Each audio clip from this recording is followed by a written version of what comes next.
미우라 야야코 여사의 울지 않는 바이올린이라는 그 스토리가 있는데요. 미우라 야야코 그 집에 그 남편 친구분이 놀러 왔습니다. 그래서 같이 식사를 하고 난 다음에 미우라 야코 여사 집에 그 바이올린이 하나 있었던가 봅니다. 그러니까 그 남편 친구분이 저녁 식사를 마치고 난 다음에 바이올린 보고 내가 이 바이올린을 좀 이렇게 켜도 되느냐 그랬더니 그 남편과 미우라 야코 여사가 좋지요 그렇게 말했습니다. 그랬더니 바이올린을 이렇게 탁 지선상의 아리아를 켰는지 뭘 켰는지 모르지만 바이올린을 이제 켰습니다. 그랬더니 그 남편과 미우라 여사가 막 와우 이렇게 격려를 많이 하고 칭찬을 했습니다. 그랬더니 이 남편 친구분이 이, 이렇게 칭찬해주고 이렇게 해줘서 너무 고맙습니다.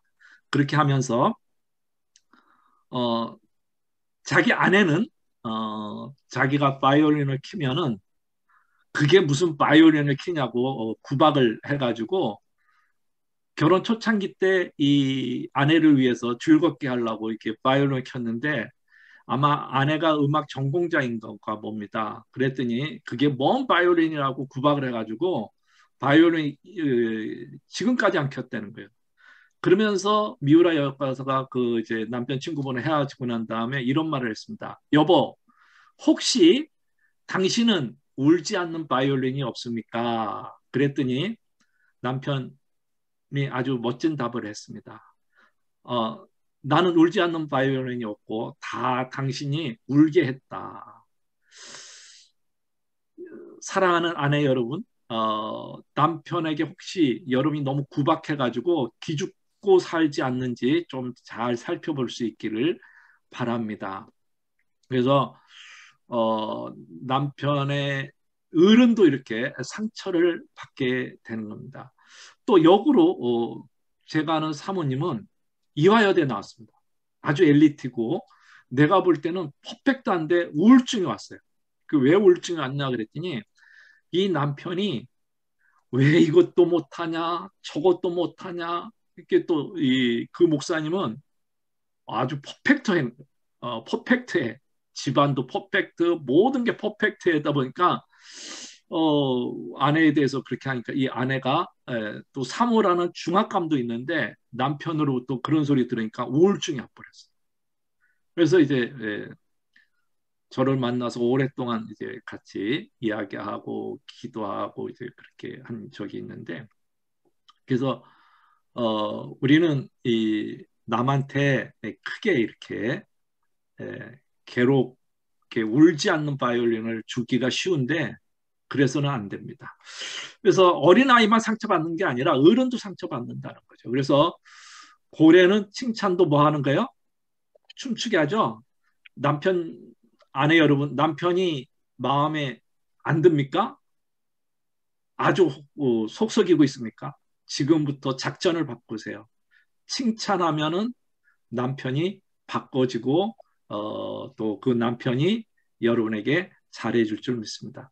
그런데 또 속으로 그러죠. 목사님 살아보세요. 그런 소리 나오나 예 살아봤습니다. 그러니까 걱정하지 마시고 위로를 받을 수 있기를 바랍니다. 그래서 정호성 시인의 내 가슴에 이런 시가 있습니다. 내 가슴에 손가락질하고 하는 사람이 있었다. 내 가슴에 못질하고 가는 사람도 있었다. 내 가슴에 비를 뿌리고 가는 사람도 있었다. 한평생 그들을 미워하며 사는 일이 괴로웠으나 이제는 내 가슴에 똥을 두고 가는 저 새들이 그 얼마나 아름다우냐. 여러분, 여러분 마음에 손가락질하고 못질하고 다 괜찮습니다. 하나님께서 여러분에게 위로를 줄 수 있는 줄 믿습니다. 그래서 우리의 상처가 영광이 돼야만 되는 것입니다. 예수님께서 눈먼 소경에게 사람들은 말을 했습니다. 저게 왜 저래? 부모의 죄입니까? 저 사람이 죄입니까? 우리는 일차원적으로 단순하게 생각합니다. 저도 그렇죠. 제가 이렇게 목회를 못할 줄을 꿈에도 생각 못했습니다. 아주 어, 동기들 만나니까 제가 꼴등이에요, 꼴등. 근데 세상은 꼴찌에게 박수를 안 쳐줘요. 꼴찌는 꼴찌야. 근데 제가 이렇게 꼴찌가 될 줄 전혀 정말 몰랐습니다. 근데 보세요. 여기 보면 이런 말이 있습니다. 한번 읽어봅시다. 시작. 모든 상처에는 목적이 있지 않을까. 어쩌면 우리가 상처를 치료하는 것이 아니라 상처가 우리를 치료하는지 모른다. 상처는 우리가 자신의 어떤 부분을 변화시키는지 정확하게 알려준다. 돌아보면 내가 상처로 여긴 것은 진정한 나를 찾는 여정과 다르지 않다. 삶의 그물망 안에서 그 고통의 구간은, 이게 중요해요. 고통의 구간은 뭐와 연결되어 있어요? 축복의 구간과 이어져 있다. 그래서 축복은 blessing인데 프랑스어 상처 입다와 어원이 같다. 여러분에게 축복을 쓸 때 상처를 빼지 말고 세워야 합니다. 그래서 목회는 꼴등인데 하나님의 축복과 위로는 꼴등이 아닌 거에 대해서 감사하고 있습니다.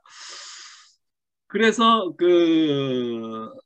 여러분이 제가 이런 말을 하는 것은 제가 정말 목회에 현실은 꼴등이지만 하나님이 꼴등으로 안 여기기 때문에 이런 말을 할 수가 있는 겁니다.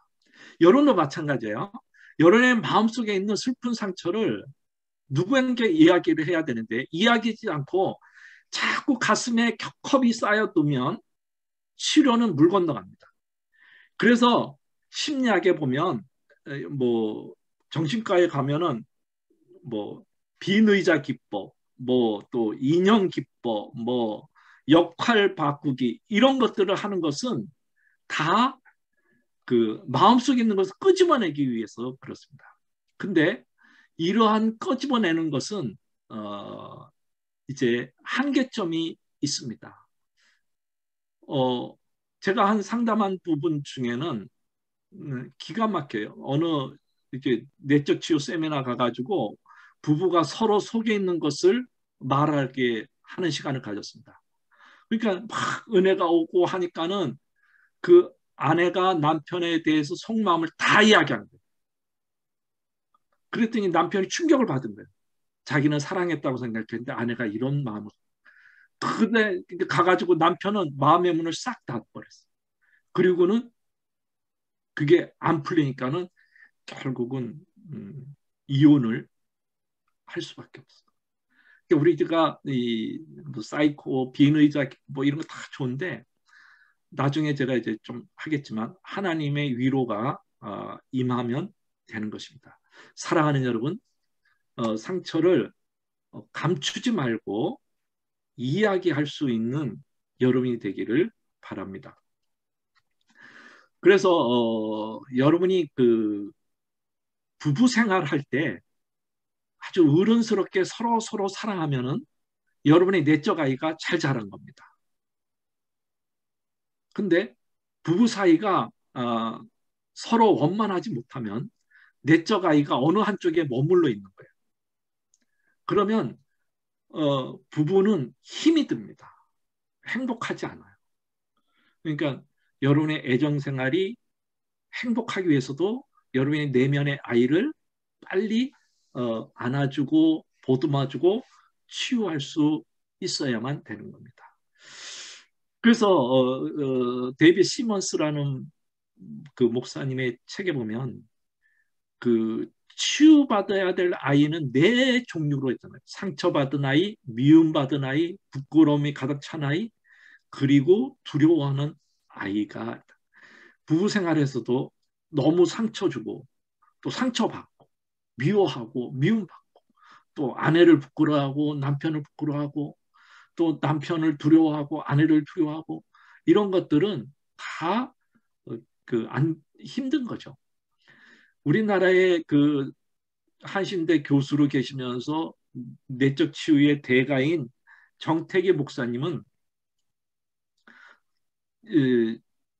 이 자기 아버지가 이렇게 알코올 그 중독인데 어릴 때부터 형님하고 그런 결심을 했다. 우리는 아버지처럼 살지 말자. 그런데 정태기 목사님은 예수를 믿어서 아버지처럼 안 살게 되고 목사가 되고 이 상담 심리학자가 되고 그랬는데 형님은 안 된 거예요. 그 형님은 알코올 중독이 된 거예요. 그러면서 이 정태기 목사님은 이 자기도 모르게 이 자기를 끌고 가는 거를 이 섬뜩한 운전수가 자기를 끌고 와서 막 이렇게 잔인하게 끌고 간다고 표현을 했습니다. 여러분의 마음속에 짜증이 있습니까? 욕구가 불만 덩어리입니까? 아주 상대편에 대해서 잔인하게 뭐 자녀에 대해서도 아내에 대해서도 남편에 대해서 말이 아주 잔인한 사람이 있어요.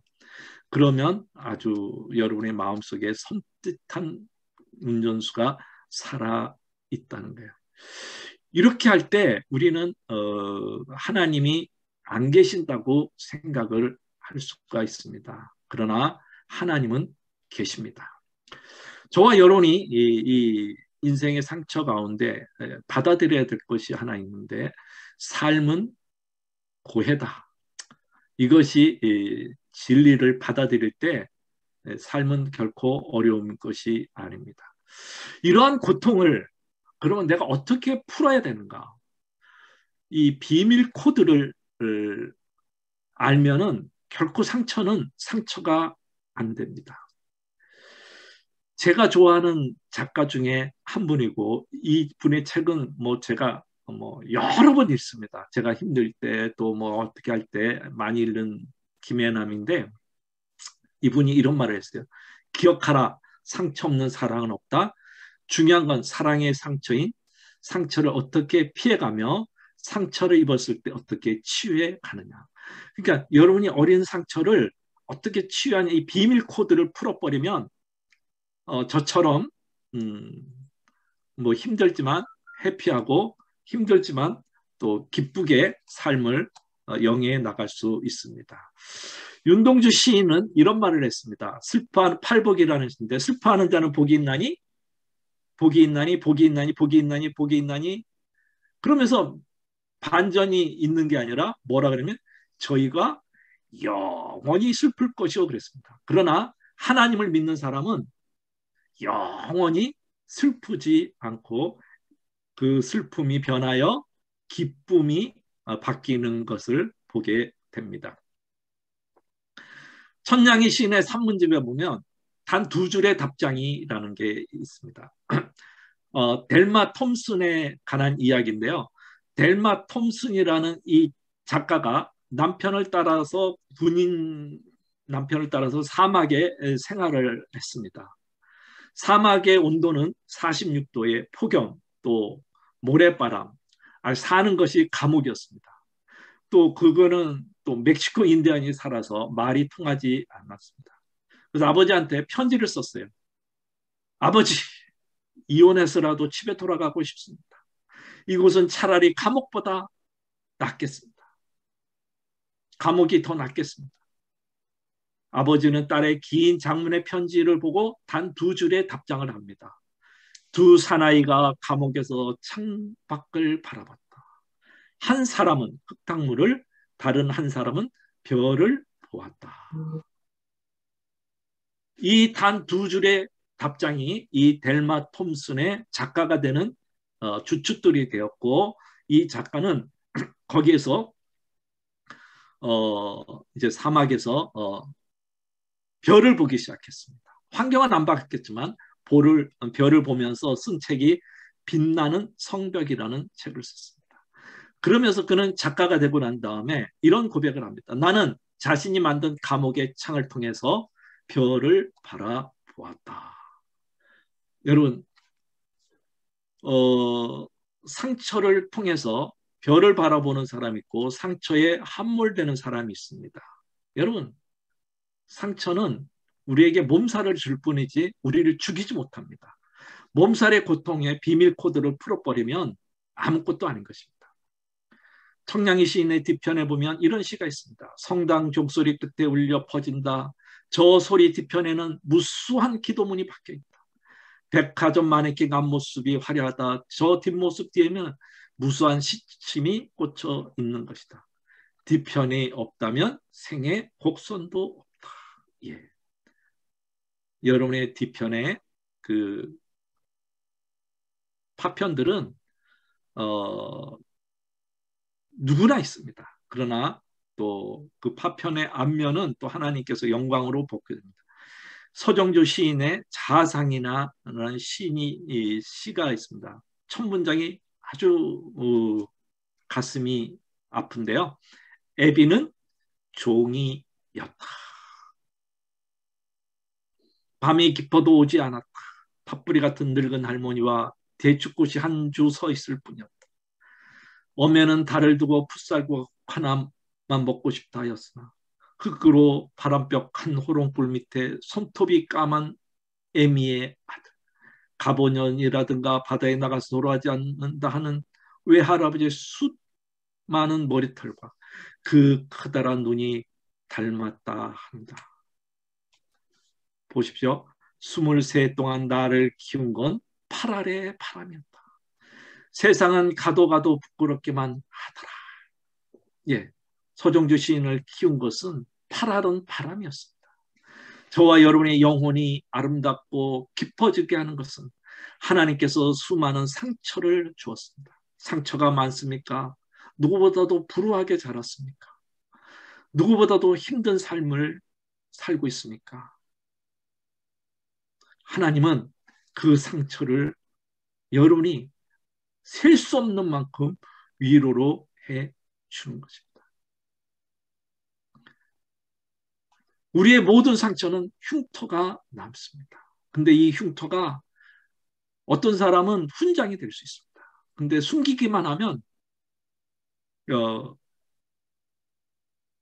상처는 상처로 남습니다. 이 김연아 시인의 어린 딸이 어릴 때 심장 수술을 받았습니다. 그러니까 여자아이가 자라면서 심장에 큰 수술 자국이 있으니까는 얼마나 고민하고 부끄럽겠습니까? 또 우울도 했습니다. 그러다가 이 김연아 그 닥터가 딸아이를 안아주면서 그 흉터는 바로 네가 큰 병을 이겨냈다는 징표란다. 어린 나이에 그 큰 수술을 견디는 것은 아무나 할 수 없는 일이 할 수 없는 일이었어. 그래서 난 네 흉터가 오히려 자랑스럽다고 말했습니다. 예, 우리의 상처는 우리를 힘들게 하기도 하지만 하나님은 바꿔 주십니다. 깊이를 알 수 없는 어두운 구멍은 나 자신이 나스에도 그리고 그 누구의 가슴 속에도 있다는 것을 부인할 수 없다. 깊이를 알 수 없는 구멍이 있습니다. 생각해보면 살아간다는 자체가 냉혹합니다. 소든 돼지든 닭이든 가리지 않고 인간은 질겅질겅 씹어먹고 그것만 해도 냉혹해요. 게다가 인간끼리 의미는 어떤 의미에서 어느 의미에서 상처를 입히고 상처를 줘. 상처를 주지 않고 살아갈 수 있는 사람은 아무도 없어요. 여러분이 상처받기도 하지만 또 여러분이 누구에게 상처를 주기도 합니다. 그런데 이 상처를 이렇게 할 수 있으면 좋겠습니다. 미우라 야코서의 이제 그 욕구가 자살했지만 살아나고 난 다음에 이제 속빙점에 나오는 이야기입니다. 그래요. 저는 그런 사람들 축에 끼긴 싫다는 생각이 들었어요. 자기가 나쁘게 된 것을 남의 탓으로 돌리는 게 싫었던 거예요. 환경이라는 것도 확실히 중요한 것이지만 그래도 자기가 나빠지는 건 자기 탓이라고 생각해요. 근본적으로 말하자면 자기 자신에게 책임이 있다고 생각해요. 요요권은 무슨 일이 있더라도 비뚤어지지 않겠다는 고집이 있었어요. 여기에 소요권 올 때 이시끼리 땅에 상류가 참 밝았어요. 하루는 공장 폐수로 시커멓게 더러워졌지만 전 그것을 보고 생각했어요. 난 강이 아니다. 인간이다. 비록 폐수같이 더러운 것을 퍼붓더라도 나는 내 본로의 모습을 잊지 않겠다고 생각을 했죠. 이런 거 역시 순진하지 못하죠. 오빠, 욕구의 목소리는 말까? 욕구는 결심했습니다. 자기 자신이 삐뚤어지지 않겠다고. 그래서 여러분, 나 하나쯤이야 하고 생각해서는 안 돼. 그 하나쯤이라 생각이 자기가 많은 사람에게 연관돼 있다는 거죠. 여러분, 여러분이 욕구처럼 결심할 수 있기를 바랍니다. 그래서 여러분의 그 생각이 잘 행복할 수 있는 생각으로 바꿔줄 수 있기를 바랍니다. 천국의 사냥개라는 시를 여러분 책의 원문에 그대로 실어드렸는데요. 이 부분이 중요해서 읽어드리겠습니다. 내가 너에게 너는 모든 것을 가져감은 내가 너에게서 너의 모든 것을 가져감은 너를 해롭게 하는 것이 아니라 다만 너가 그 모든 것을 내 품에 찾게 하려 함이었다. 너가 어린아이 같은 생각을 잃어버렸다. 여기 모든 것을 나는 내 집에 쌓아두었노라. 일어나라. 내 손 꼭 잡고 가자. 예, 주님은 내게 상처를 통해서 모든 것을 가져간 것 같지만 절대로 아닙니다. 하나님은 오히려 그 상처를 통해서 더 플러스 아주 채워주십니다. 저도 이제 목회의 모든 것을 실패했는데 가장 적정기에 인생의 피크 타임인데 실패를 했습니다. 그래서 이제 다 뭐 아파트 있는 거 교회 헌금하고 뭐 다 부지하고 뭐 이러다 보니까 남아 있는 돈이 하나도 없었어요.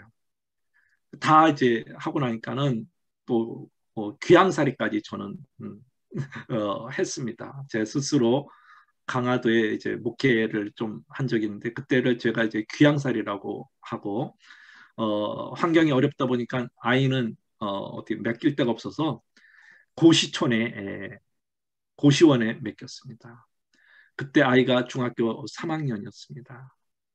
한참 사춘기죠. 보호받아야 되고 자기 정체성이 준비돼야 되는데 아빠는 강화도로 귀양 갔고 자기 혼자 고시원에 있는데 고시원을 처음 봤습니다. 방 한 칸에 있는데 창문도 없어요. 아이가 거기서 숨을 쉴 수도 없었죠. 몇 달 살다가 이제 삼촌 집에 가고 또 삼촌 집에 있지만은 눈칫밥을 얼마나 사춘기 때 먹습니까? 그 모든 고통에서 아이가 좌절도 했습니다. 그러다 보니까는 중학교 때 성적이 많이 떨어졌어요. 너무너무 많이 떨어졌어요. 그래서 이제 더 이상 안 되겠다 그래가지고 이제 다 정리하니까 저한테 그 1,000만 원이 남았어요. 그리고 이제 어머니가 1,000만 원을 빌려줘. 나중에 이제 동생이 또 그걸 알고는 막 뭐라 그래가지고 이제 방 빼서 1,000만 원 또 줬습니다. 그리고 이제 고등학교 들어가서 이제 애를 공부를 시켜야 돼서 방 한 칸에서 이제 뭐 교회도 이제 없이 방 한 칸에서 이제 뭐 냉장고 쬐끄만 거 하나 사고 세탁기는 아예 뭐 살지도 못하고 그래서 내가 죄인이다 그래서 이제 손빨래를 다 했습니다. 어,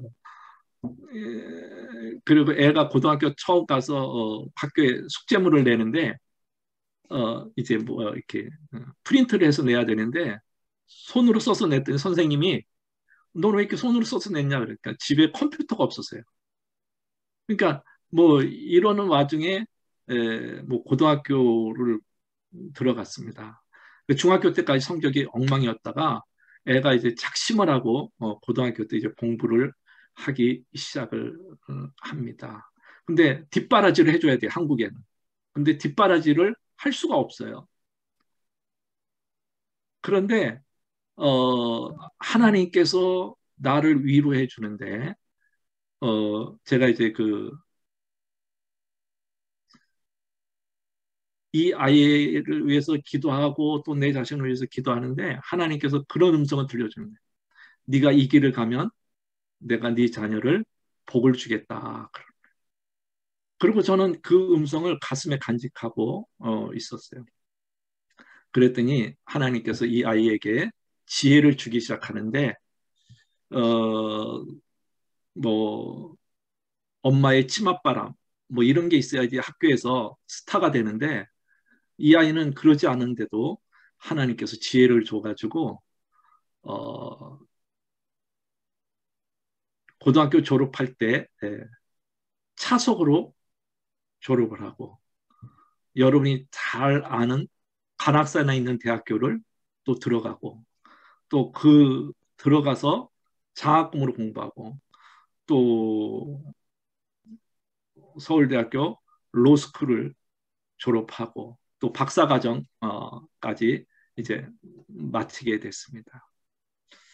하나님께서는 제게 제가 갖고 있는 아파트를 다 드리고 교회를 이렇게 했지만 떨어졌지만 지금은 이제 뭐 작지만 하나님께서 위로해주고 저희 막내도 어, 공부를 어, 중학교 때까지 너무 못했어요. 그리고 뭐 환경이 어려니까는 과외 뭐 이런 걸 잘 못하니까는 뭐 어떻게 해볼 도리가 없는데 어, 어떻게 하나님께서 그래도 또 어, 형보다는 좀 못한 대학교지만 그래도 이제 서강대 또 영문과를 들어가게 됐습니다. 들어갔는데 히스토리가 있어요. 제가 어디 세미나를 인도하고 있는데 오전에 인도하고 오후까지 제가 이제 아는 분이 강사라서 들으려고 그랬는데 점심 먹고 있는데 전화가 온 거예요. 집 막내한테서 그 자기가 서강대 합격을 했는데 예, 이게 뭐 입학의 계약금이라 그래야 되나? 그걸 넣어야 된다는 거예요. 40만 원을. 그래서 이제 세미나 내 거는 끝내고 이제 다음 강의는 안 듣고 내려와서 이제 계약금을 그 금액을 이제 은행에 넣고 집에 왔습니다. 거짓말인 줄 알았죠. 자기도 거짓말인 줄 알았대요. 그러니까 나중에 알고 보니까 이게 나가고 이해까지 와서 이제 서강대에 들어가게 됐던 것 같습니다. 들어가서는 보세요.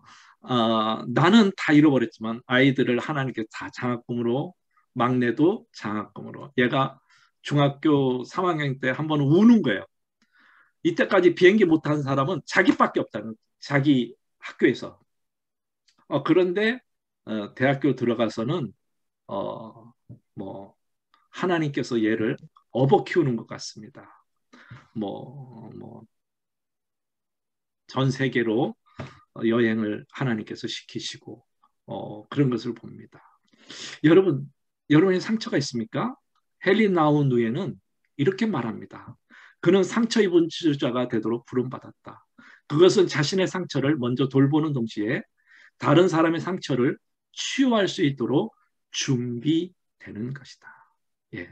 상처 입은 많이 있습니까? 하나님은 저와 여러분을 상처 입은 치유자로 또 다른 사람의 아픔을 남보다 더 빨리 발견할 수 있는 눈을 주기 위해서 우리를 운디드 힐러로 만들어 준 것입니다. 그렇기 때문에 여러분은 상처가 있으면 영적인 부모가 되는 것입니다. 그래서 상처는 은총을 내려줍니다. 그리고 이 은총은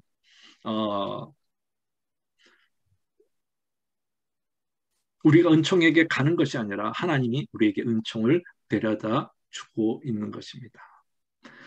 그래서 생애 수레바퀴라는 책에 보면 이런 말이 있습니다. 인생에 만나는 모든 고난과 악몽은 신이 내린 벌처럼 보이지만 모든 시련은 실제로 신의 선물이다. 그것들은 성장의 기회며 성장이야말로 유일한 목적이다. 예, 저의 상처는 하나님께서 예배로 또 기적으로 만들어 주었습니다. 제가 공부시키는 것보다 제가 후원을 해서 공부시키는 것보다 하나님이 후원자가 되주니까 그렇게 공부도 하고 장학금도 받고 공부하는 것을 보게 됩니다. 그래서 헨리 나운누에는 이렇게 또 우리에게 들려주고 있습니다. 자신의 고통을 깊이 이해할 때 사역자는 자신의 약점을 강점으로 바꿀 수 있으며 자신들의 고통을 잘못 이해하여 어둠 속에서 길을 잃고 헤매는 사람들에게 사역자 자신의 경험을 치유의 원천으로 제공해 줄 수 있습니다. 그래서 좀 이런 말하면 좀 그렇지만은 저한테 힘들고 어려운 목사님들이 많이 찾아옵니다.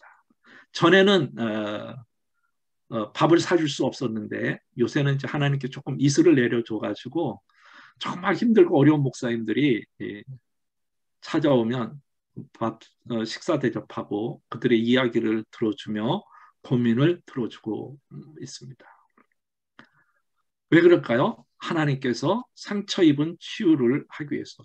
그래서 목사님들이 작은 교회 목사님들 또 상처 입은 목사님들이 저를 만나면 그런 말을 합니다.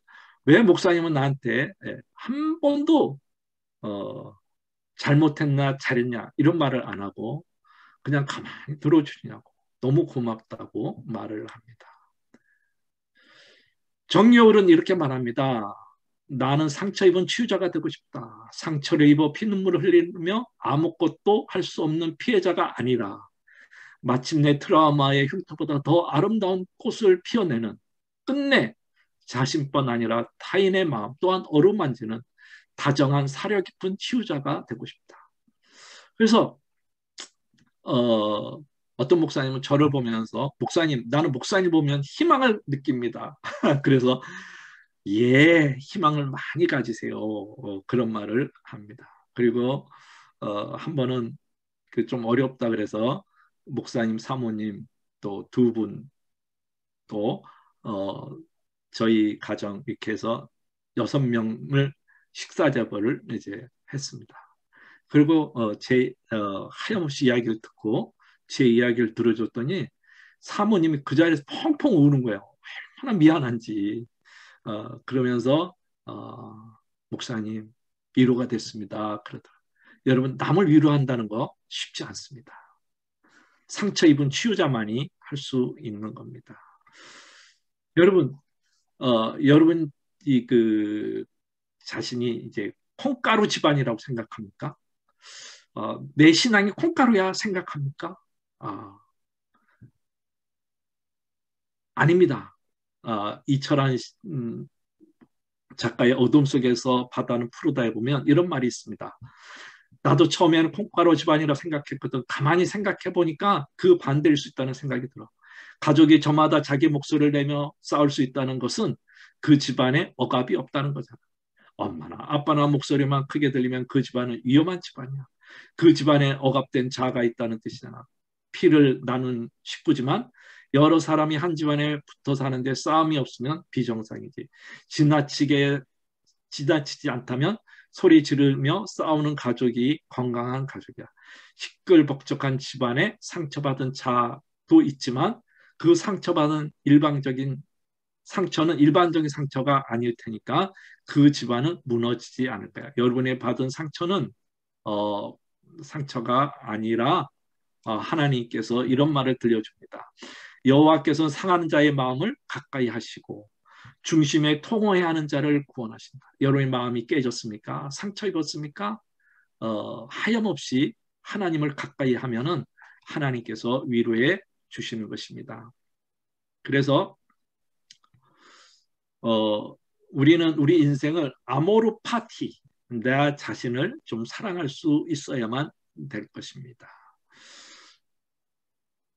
꽃이 피기 위해서는 꽃 자체만 있어서는 안 되죠. 더러운 거름이 필요합니다. 똥과 진흙 속에서 그 꽃의 뿌리가 내리는 것입니다.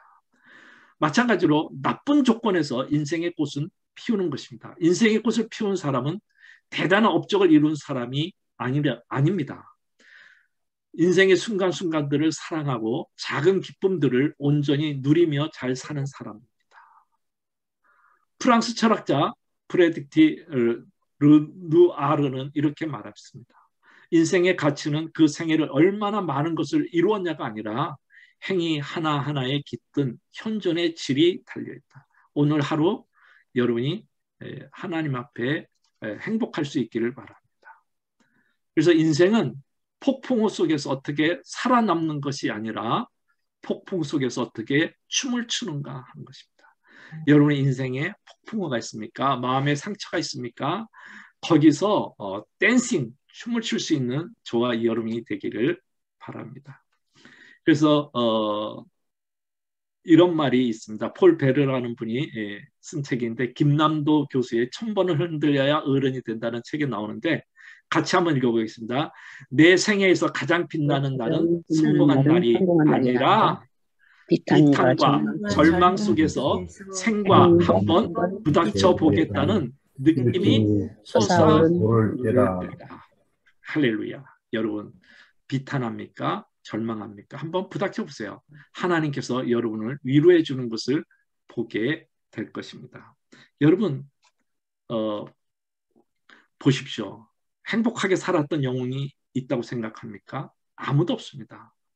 헤라클레스는 미쳐서 자기 가족을 죽였습니다. 데시우스는 신부와 아버지를 잃었습니다.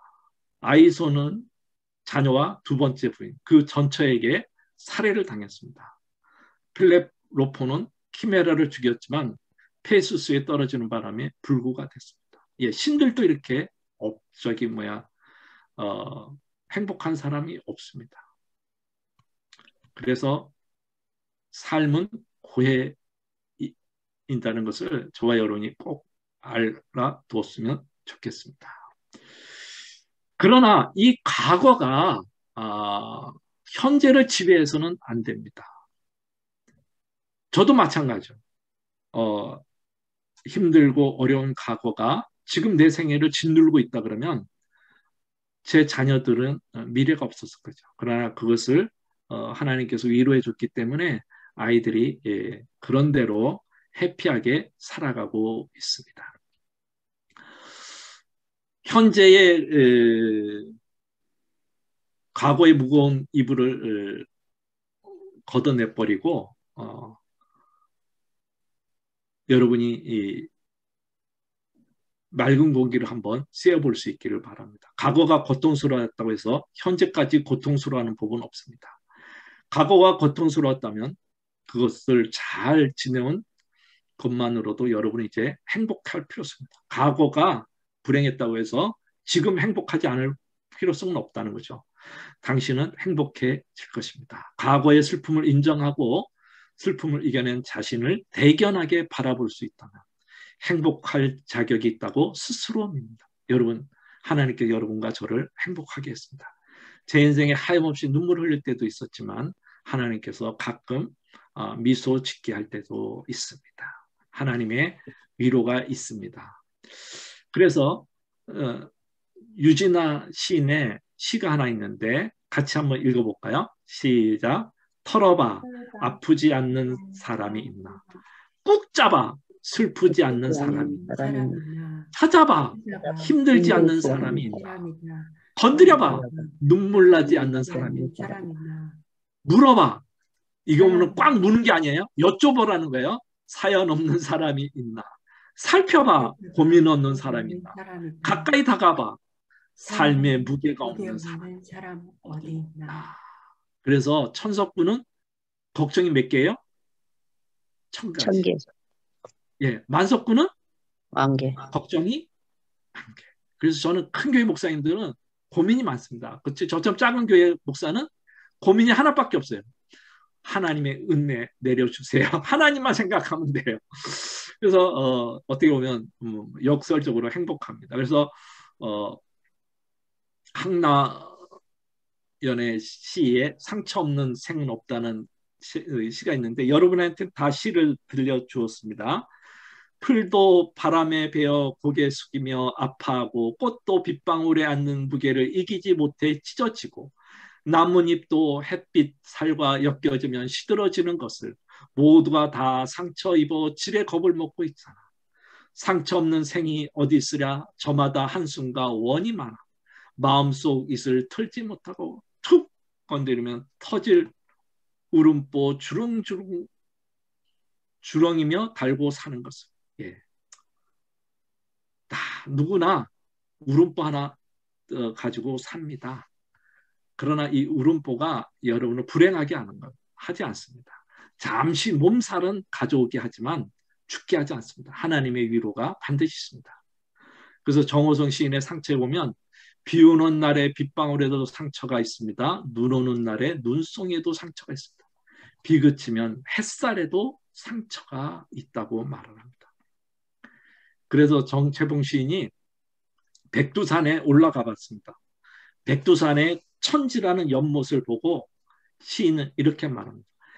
야, 이렇게 웅장한 산에도 이렇게 큰 눈물샘을 안고 있다는 것을 이제야 알았습니다. 누구나 누구의 가슴에나 큰 눈물샘이 있습니다. 이 눈물샘에 빠져 죽는 사람이 있습니다. 그러나 그 눈물섬에서 헤엄치는 사람이 있습니다. 그래서 천적이라는 시 보면 조병아 씨, 결국 나의 천적은 나였던 것이다. 여러분의 상처를 타인이 주었지만 그 상처를 가지고 여러분을 괴롭히고 여러분의 인생을 망가뜨리고 여러분의 신앙을 망가뜨리고 여러분의 영성을 망가뜨리는 것은 결코 여러분 자신인 것입니다. 그래서 여러분 스스로 여러분을 외롭게 만들어 내지 마시기를 바랍니다.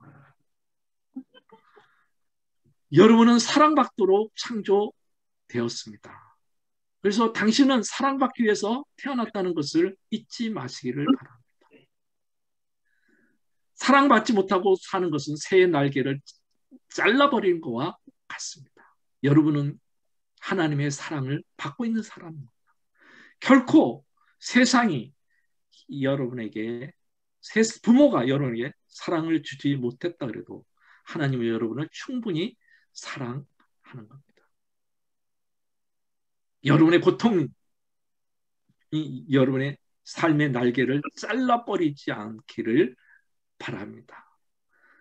상처가 여러분의 문제에 오랫동안 해결하지 못하는 것이 아니라 주님을 만나서 해결해 줄 수 있기를 바랍니다.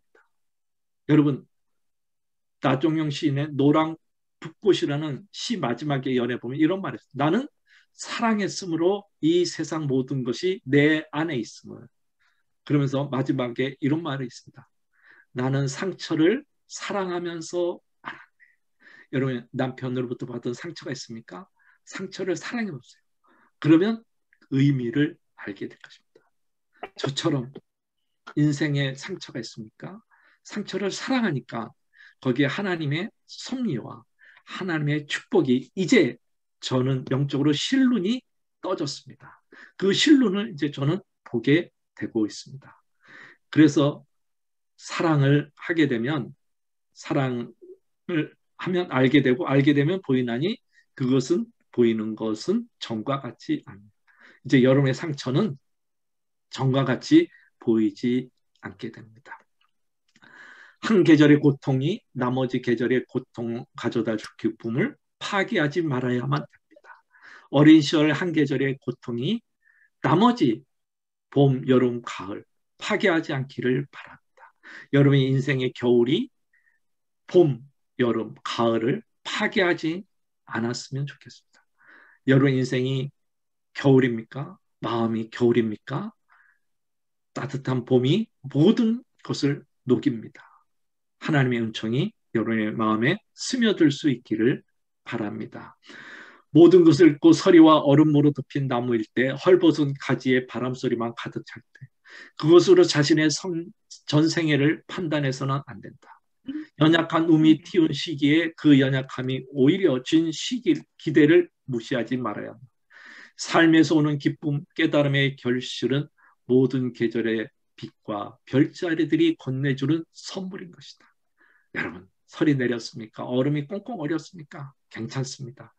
하나님이 언젠가는 기쁨의 선물을 주게 될 것입니다. 그래서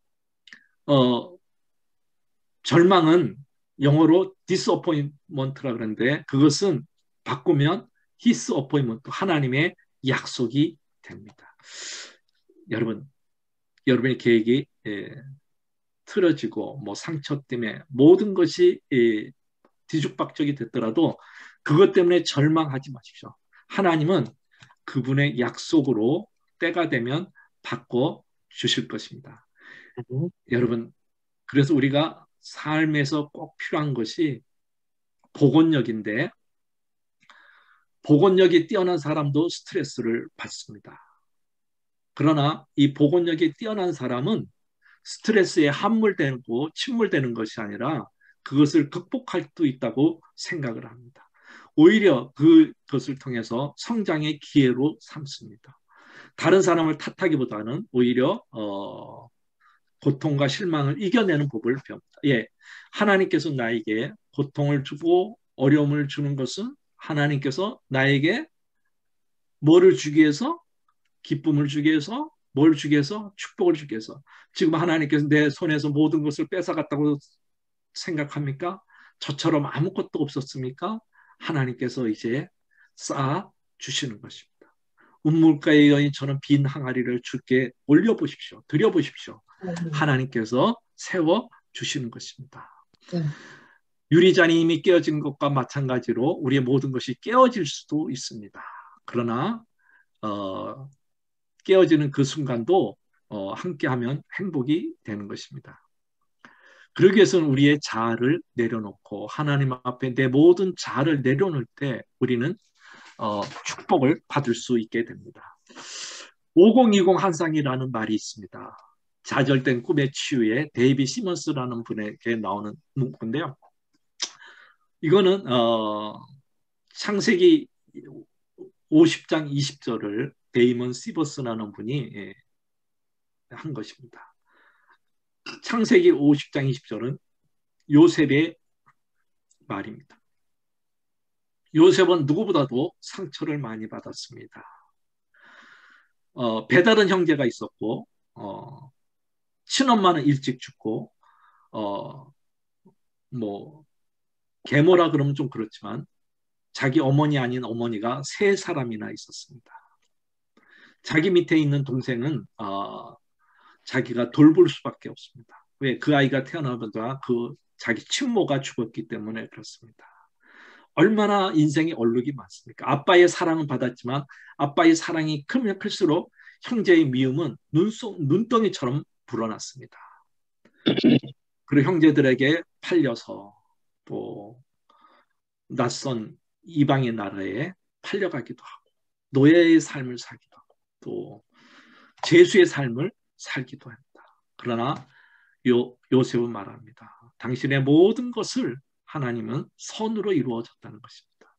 저와 여러분에게도 5020의 한상이 있습니다. 저의 모든 것들도 하나님께서는 선으로 이루어졌고 점점 선으로 바꿔주고 있는 과정에 있습니다.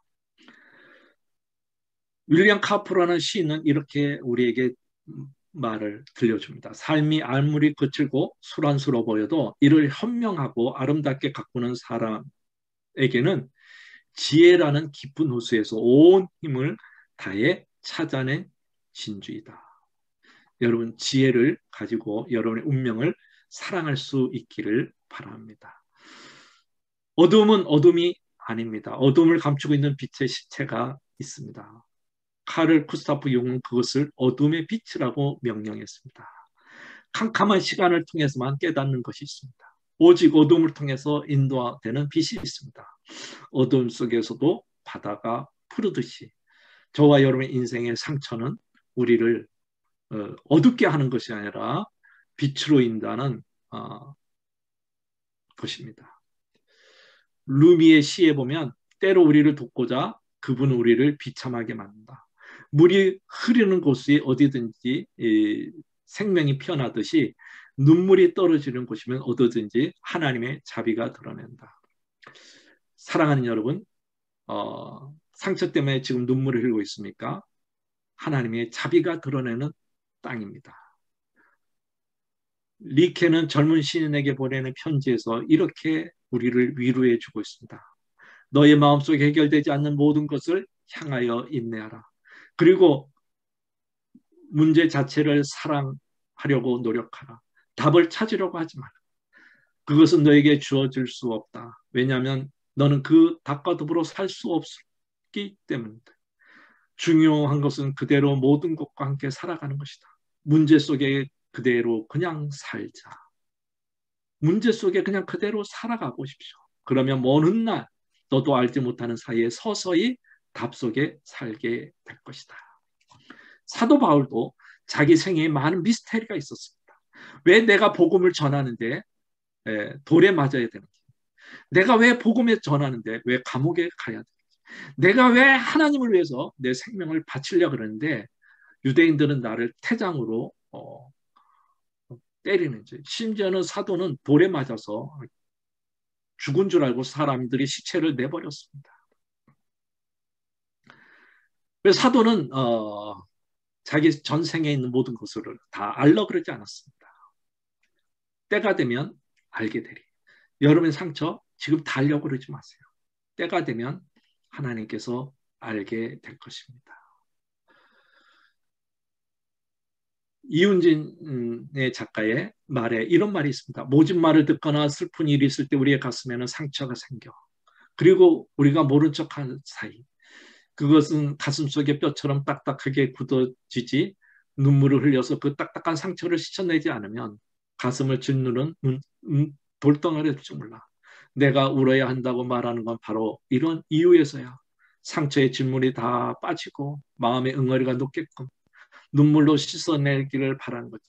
진하고 아픈 상처의 눈물이 아니라 맑은 샘물이 흘러나와 더 이상 울어낼 수 없을까지 우리가 다 울어내면은 하나님의 영광이 나타나게 됩니다. 그래서 청량이 시인은 우리에게 이렇게 말합니다. 절망만한 희망이 어디 있으랴. 절망도 절창하면 희망이 된다. 희망이 완창이다. 여러분에게 절망은 희망인 것입니다.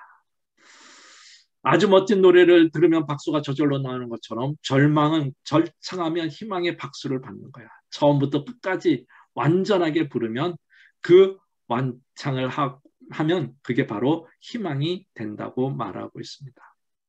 그래서 여러분 희망을 다른 데서 찾으면 안 됩니다. 행복을 다른 데서 찾는 사람은 비극입니다. 그래서 장석주 작가는 자기 안에서 행복의 근원을 찾지 않는 자에게 화가 있을지어라고 말합니다. 여러분, 여러분의 상처는 여러분을 매장시키는 것이 아니라 파종시키는 것입니다. 여러분, 매종과 파종의 차이는 무엇입니까? 매장은 생애 한때에 캄캄한 암흑 속에 자신이 매장되었다고 느끼는 순간이 있다. 어둠 속에 전력 질주에도 빛이 보이지 않을 때가 있다. 그러나 사실 그때 우리는 어두움 층에 매장되는 것이 아니라 파종되는 것이다. 청각과 후각을 키우고 저 밑바닥으로 뿌리 내려 계절이 되었을 때 꽃을 피우고 삶을 열 수 있도록 세상이 자신을 매장시킨다고 생각할 수 있지만 그것을 파종으로 바꾼 것은 우리 자신이다. 매장이 아닌 파종으로 받아들인다면 불행은 이야기의 끝이 아니다. 즉 불행은 행복의 시작이 되는 것입니다. 여러분, 여러분의 삶이 상처가, 아픔이, 눈물이 다 매장이 아니라 파종의 밑거름이 되는 줄 믿습니다. 그래서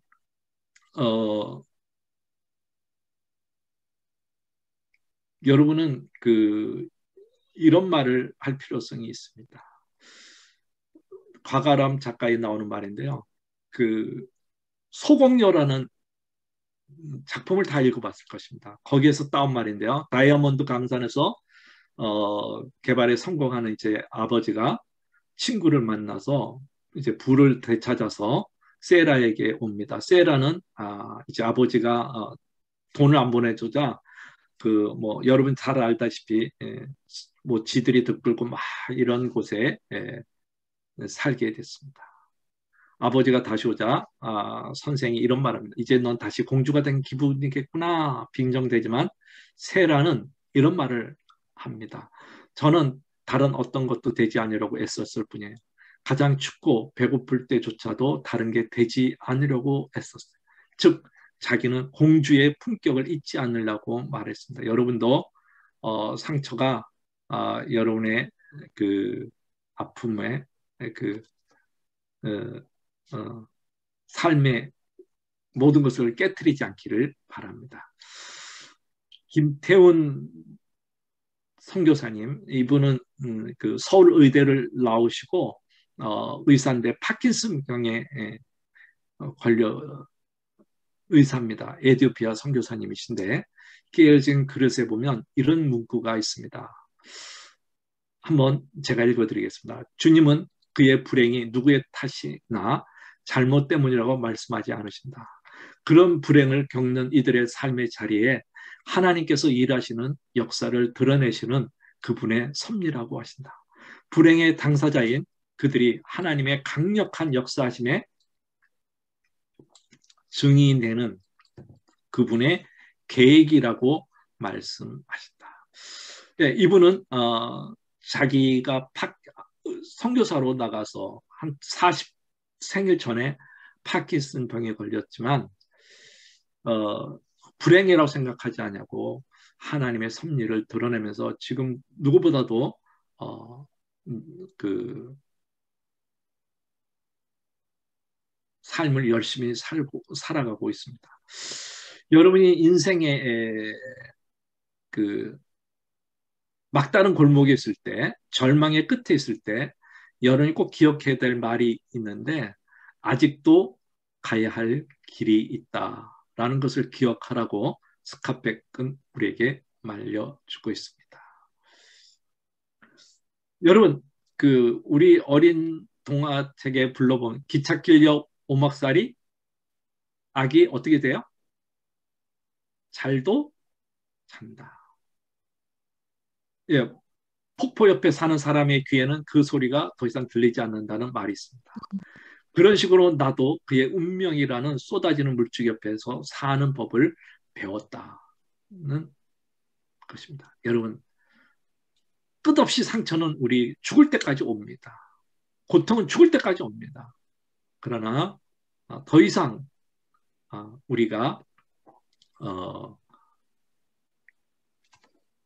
거기에 함몰되지 않기를 바랍니다. 그러면서 우리 인생에서 뭐 눈물이 마르면 좋겠지만 눈물이 마르면 영혼은 사막화됩니다. 우리는 늘 눈물이 흐릅니다. 내 눈에 눈물인 치유의 눈물이고 기쁨의 샘물이고 내 마음이 딱딱하지 않았다는 최고의 언어이기도 합니다. 여러분 최근에 언제 눈물 흘렸습니까? 기도하다가 눈물 흘렸습니까? 찬송 부르다가 눈물 흘렸습니까? 아내의 사랑에 감격해서 눈물 흘렸습니까? 아이들의 사랑에 감격해서 눈물 흘렸습니까? 눈물 흘린 적이 오랫동안 눈물 흘리지 않았다면 여러분의 영혼은 벌써 사막이 되어 있습니다. 그러나 내가 흐르는 눈물은 내가 닦을 수 없습니다. 오두막에 보면 이런 말이 있습니다. 맥켄지, 이 세계는 눈물로 가득하지. 내 눈의 눈물을 닦아줄 이는 나뿐이라는 약속을 잊지 마. 남편이 어느 정도 눈물을 닦아줄 수 있습니다. 아이들이 눈물을 닦아줄 수 있습니다. 아내가 눈물을 닦아줄 수 있습니다. 그러나 하나님이 닦아주는 눈물만큼 좋은 것이 없습니다. 여러분, 창세기 4장 26절에 이런 구절이 있습니다. 셋도 아들을 낳고 그 이름을 에노스라 하였으며 그때에 사람들이 비로소 여호와의 이름을 불렀더라. 비로소 여호와의 이름을 불렀는데 그때에 사람들이 비로소 이제 하나님의 이름을 부르기 시작합니다. 여러분, 에노스라는 뜻은 무슨 뜻인지 아십니까? 약함, 병듭니다. 여러분이 진정 깊은 영성에 들어가고 싶습니까? 정말 아름다운 영성을 소유하고 싶습니까?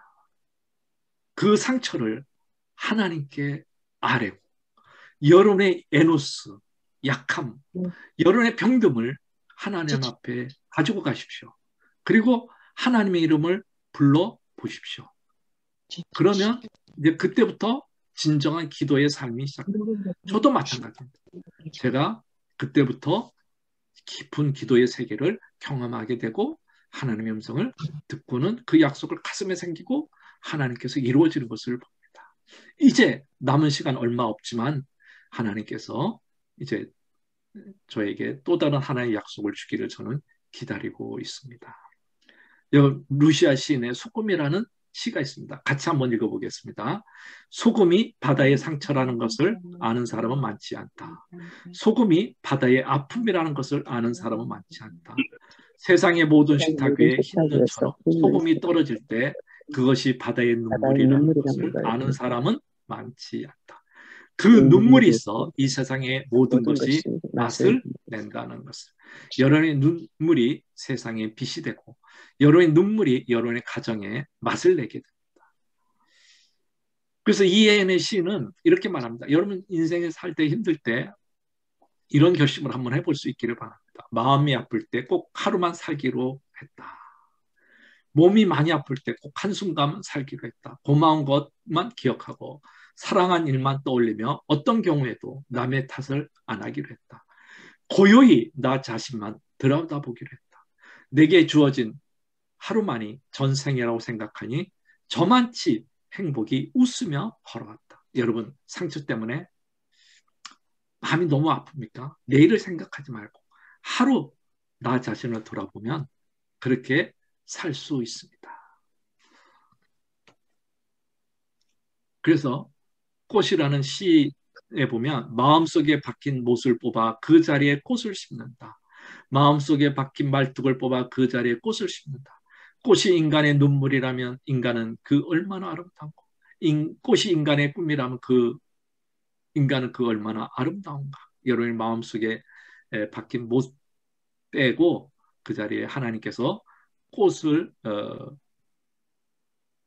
심어 주실 줄 저는 믿습니다. 그래서 정호성 시인은 나를 사랑하는 사람이라는 시가 있는데 나는 그늘이 없는 사람을 사랑하지 않는다. 나는 그늘을 사랑하지 않는 사람을 사랑하지 않는다. 나는 한 그루 나무에 그늘이 된 사람을 사랑한다. 햇빛도 그늘이 있어야 맑고 눈이 부시다. 나무 그늘에 앉아 나뭇잎 사이로 반짝이는 햇살을 바라보며 세상은 그 얼마나 아름다운가. 나는 눈물이 없는 사람을 사랑하지 않는다. 나는 눈물을 사랑하지 않는 사람을 사랑하지 않는다. 나는 한 방울의 눈물이 된 사람을 사랑한다. 기쁨도 눈물이 없으면 기쁨이 아니다. 사랑도 눈물이 없는 사랑이 어디 있는가. 나무 그늘에 앉아 다른 사람의 눈물을 닦아주는 사람의 모습은 그 얼마나 고요하고 아름다운가. 여러분의 눈물이 흘렸던 눈물이 하나님께서 다른 사람의 눈물을 닦아주는 운디 더 힐러의 통로가 되는 줄 저는 믿습니다. 대추 한 알이라는 시에 보면 이런 말이 있습니다. 저게 저절로 붉어질 일이 없다. 저 안에 태풍 몇 개, 저 안에 천둥 몇 개, 벼락 몇 개, 번개 몇 개가 들어있어 붉게 익히는 것이다. 저 혼자 둥글어질 일이 없다. 저 안에 무설이 내리는 몇 밤, 저 안에 땡볕 두어 달, 저 안에 초승달 몇 달이 들어서 둥글게 만드는 것이다. 대추야, 너는 세상과 통하였구나. 여러분이 세상과 통하고 싶으면 태풍, 천둥, 벼락, 번개, 설이 많이 맞으면 이제 영적으로 주님과 깊게 통하게 되는 것입니다. 나무 철학이라는 시를 같이 한번 읽어보겠습니다. 같이 한번 읽어보겠습니다. 시작. 살아가노라면 가슴 아픈 일이 한두 가지겠는가. 깊은 곳에 뿌리를 감추고 흔들리지 않는 가지를 사는 나무처럼 그걸 사는 것이다. 봄, 여름, 가을, 긴 겨울을 높은 곳으로 보다 높은 곳으로 쉼 없이 한결같이 사노라면 가슴 상한 일이 한두 가지겠는가. 예, 뭐 한두 가지겠습니까? 그러나 그 한두 가지를 통해서 하나님은 우리를 위로해 줄 수 있습니다. 이 지구상에 하나님이 치유할 수 없는 슬픔은 존재하지 않습니다. 하나님께서 치유하지 못할 아픔은 없습니다. 저도 제 망가진 인생이 영원히 망가질 줄 알아요. 전혀 이제 나는 끝이다. 나만 끝난 게 아니라 내 자녀도 끝난 줄 알았어요. 왜? 내 인생의 절정기에 아이들을 공부시킬 여력이 없었습니다. 아이가 고등학교 때 어, 2학년 때 심각한 얼굴로 말합니다. 아빠, 반장을 한번 해야 된다는 거예요. 왜? 집안이 너무 어려우니까 반장하려고 하면 뒷바지를 해야 되니까 고민하다가 반장을 한번 해야 된다. 그래서 엄마나 나나 사색이 됐지만 그래도 해라. 그래서 이제 반장 한 학기 했습니다. 학교와 선생님이 1년 동안 하라 그랬는데 자기는 한 학기만 하겠다고 그러고 이제 한 학기만 했습니다. 여러분 그런 아픔이지만 그 아이의 아픔이었지만 고시원에서 살 수밖에 없는 학창 시절을 보냈지만 하나님께서는 그 아이를 존귀케 만들어 주었습니다. 여러분 우리 깊은 상처로 깨끗한 봄을 맞이할 수 있기를 바랍니다. 여러분 믿음은 어디로 이끌어갈지 전혀 모르면서 자신을 이끄는 분을 믿고 사랑하는 것입니다. 상처가 우리를 왜 이렇게 어디로 이끌 건 모르지만 그래도 그 상처에 하나님의 뜻이 있다고 생각을 해볼 수 있기를 바랍니다. 예수님도 외로움의 걸작기를 걸었듯이 우리도 외로움의 걸작기를 걸을 수 있기를 바랍니다. 모래 위에 발자국이라는 시인은 너무나 잘 알고 있습니다. 이 시인이 어느 날 그 해변에 뒤돌아봤더니 발자국이 4개가 있었습니다. 다정하고 좋을 때. 근데 어느 날 발자국이 한 발자국만 있는 거예요. 그래서 그때 되돌아보니까 자기 인생에 가장 힘들었답니다. 가장 영혼의 어두운 밤이었다. 그때 이 사람이 묻습니다. 주님, 왜 제가 그토록 필요할 때 왜 저를 떠나고 혼자 걷게 하셨는지 이해할 수 없네요. 그때 주님은 이런 말을 들려줍니다. 사랑하는 내 아들아, 나는 너를 사랑하고 너를 겪고 떠난 적이 없단다. 시험과 역경으로 네가 고통스러워할 때 너는 오직 한 짝의 발자국만 보지 않아. 그러나 그 발자국은 네 것이 아니라 내가 너를 얻고 걸었던 바로 그때 내 발자국이었다. 예, 여러분 인생의 가장 아픈 순간은 주님이 저와 여러분을 얻고 건너는 시간인 것입니다. 그렇기 때문에 아무런 걱정할 수 마기를 바랍니다. 선인장이라는 시가 있습니다. 같이 한번 읽어보겠습니다. 사막에서도 나를 살게 하셨습니다. 쓰다쓰인 목마름으로 필요한 양식을 주셨습니다. 내 푸른 살을 고통의 가시로 축복하신 당신. 내 푸른 살을 고통의 가시로 축복하신 당신. 피 묻은 인고의 세월 견딜 힘도 주셨습니다. 그리하여 살아있는 어느 날 가장 긴 가시 끝에 가장 화려한 한 꽃 한 송이 피어 물게 하셨습니다. 여러분 피 묻은 인고의 세월 견디었습니까? 하나님께서 가장 아름다운 꽃을 피게 해 줄 믿습니다. 여러분 이 땅에서 여러분이 에덴 동산을 발견해도 거기서 완벽하게 여러분이 머물 수 없습니다. 왜? 인간은 다 상처 주고 상처받기 때문에 그렇습니다. 여러분 기도라는 시에 보면 이런 시가 있습니다.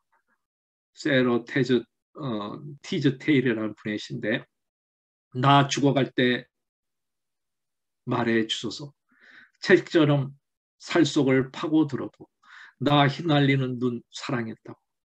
모든 아름다운 걸 사랑했다고. 그 아픔을 기쁘고 착한 미소로 받아들이려고 했었다. 심장이 찢어진다 해도 내 영혼 닿는데 깊숙이 혼신을 다 바쳐 사랑했노라고. 삶 자체를 사랑하며 모든 것에 곡조를 붙여 아이처럼 노래했노라고.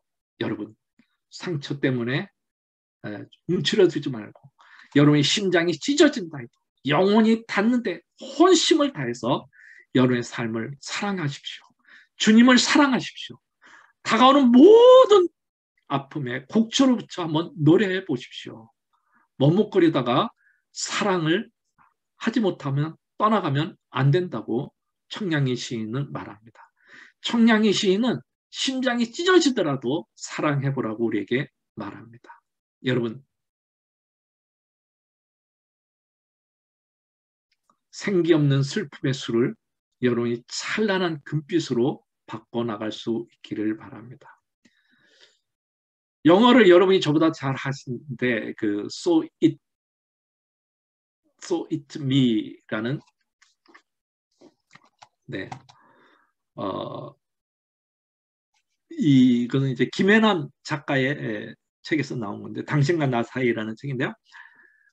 이분이 그 환자를 치유하면서 환자가 낫겠다 시그널을 보낼 때가 있는데 그것은 잘생기지 않는 얼굴인데 그 얼굴이 빛날 때가 있다는 거예요. 그러면 그 사람들은 다 이런 거 so it's me 그런다는 거예요. 그러면 그래 그게 바로 나야 어쩔래 이렇게 선언한 순간 더 이상 상처에 끌려다니지 않고 현재를 즐겁게 살아가는 거죠. 제가 제 인생에서 목회 꼴등입니다. 내가 실패했습니다. 이렇게 고백하는 거는 이게 나 현실이기 때문에. So it me. 그래, 뭐 내가 실패한 목사다. 뭐 어떻게 할래? 뭐 그러나 주님은 끝까지 위로를 해주니까는 그렇습니다. 그래서 인생이 나에게 스크래치를 뭐 상처는 스크래치야 괜찮아 그러면서 여러분이 내 모습 이대로 주 받아 주소서 하고 나가면 해피한 날이 하나님께 반드시 줍니다. 강의가 끝나고 난 다음에 여러분이 한번 노래를 들어봤으면 좋겠습니다. 위대한 쇼맨의 OST인데 This is me라는 OST입니다. 여기에 가사 보면 난 어둠이 익숙해 숨으라도 말하지. 내 흉한 모습 보기 싫다고 말이야. 내 모든 상처를 부끄러워하며 살았지. 도망치라고 다들 말하지. 아무도 널 사랑하지 않을 거야. 하지만 그들 때문에 주저앉지 않을 거야. 우리도 당당하게 살 자격이 있어. 우리는 멋진 존재니까 잔인한 말로 마음의 상처를 줘도 파도에 다 씻겨낼 거야. 난 용감해. 난 당당해. 난 내가 자랑스러워. 이게 나야. 기다려 내가 갈 테니. 나의 발걸음은 나아가리. 남의 시선 두려워하지 않아. 누구에게도 미안하지 않아. 이게 바로 나니까. This is me. 이게 바로 나니까. 총탄이 또 내 살갗을 뚫었네. 마음껏 날 쏴봐. 오늘은 부끄러움에 무릎 꿇지 않으리. 저 두꺼운 벽을 뚫고서 태양을 향해 나아가리. 우리는 전사 과거의 우리가 아니니까 주저앉지 않을 거야. 우리는 당당하게 살 거니까. 우리는 못된 존재니까. 잔인한 말로 상처를 줘도 파도에 다 씻어낼 거야. 난 용감해 당당해. 나는 내가 자랑스러워. 이게 바로 나야. 기다려 내가 갈 테니. 나만의 발걸음으로 나아갈 테니. 남의 시선 두렵지 않아. 누구에게도 미안하지 않아. 이게 바로 나야. 이게 바로 나야. 난 사랑받을 자격이 있어. 여러분 상처 때문에 위축하지 말고 여러분이 사랑받을 수 있는 자격을 가질 수 있기를 바랍니다. 남의 수순 두려워하지 마십시오. 잔인한 말로 상처를 줘도 다 씻겨 내려갈 수 있습니다.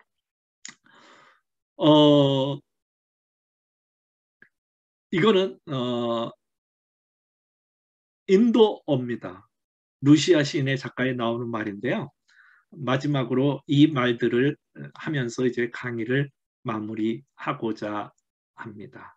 그리고 제 강의안과 또 제가 심혈을 기울여서 연구하고 있는 것들이 우리 그 학장님, 소치영 학장님이 하고 있는 디모데 설교 연구원이라는 데가 있습니다. 혹시 아직 가입 안 한 분들이 계시면 사이트에 찾아보시면 거기에 있고 또 많은 좋은 목사님들의 또 우리 교수님들의 글이 있습니다. 거기에 찾아보시면 여러분이 많은 또 지적인 만족이 있을 줄 압니다. 저는 뭐 인도에 안 가봐서 잘 모르지만 책에 이런 말이 있습니다. 두나메 키트나 카햄 메라캄 키트나 카햄. 우리 같이 한번 해보겠습니다. 시작. 두니나 메 키트나 캄해 메라캄 키트나 캄해. 이 뜻은 뭐냐면 세상의 슬픔이 얼마나 많은가, 내 슬픔은 얼마나 작은가라는 뜻입니다. 네. 예, 그러니까 여러분이 스스로 생각하면 돼요.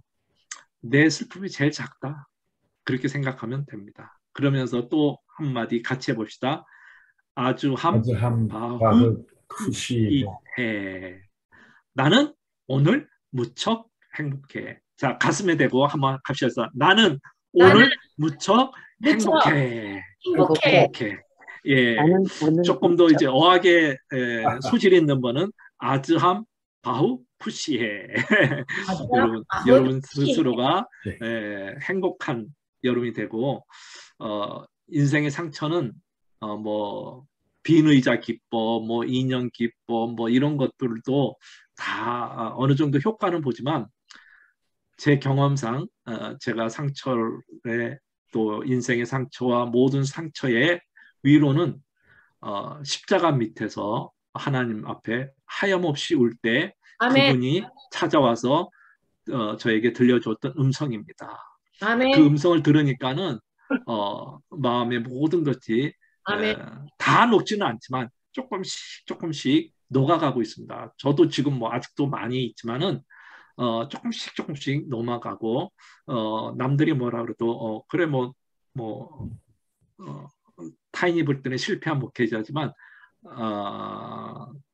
so it's me 그게 난 걸 뭐 그래 어떻게 하겠어 이렇게 생각하면서 나가고 있습니다. 그러나 하나님께서 위로를 주니까 남들이 뭐라 그래도 그냥 어, 기가 조금 죽지만 아주 안 죽지는 않지만 그래도 하나님의 은총 속에 살아가고 있습니다. 여러분 제가 드린 강의 안에 혹시 여러분의 마음속에 한 줄이라도 위로가 되고 한 문장이라도 위로가 될 수 있기를 간절히 기도하는 마음으로 했습니다. 감사합니다. 예, 아멘. 아이고 감사합니다. 예, 감사합니다. 화면을 키세요 이제. 아, 참 감사하네. 우리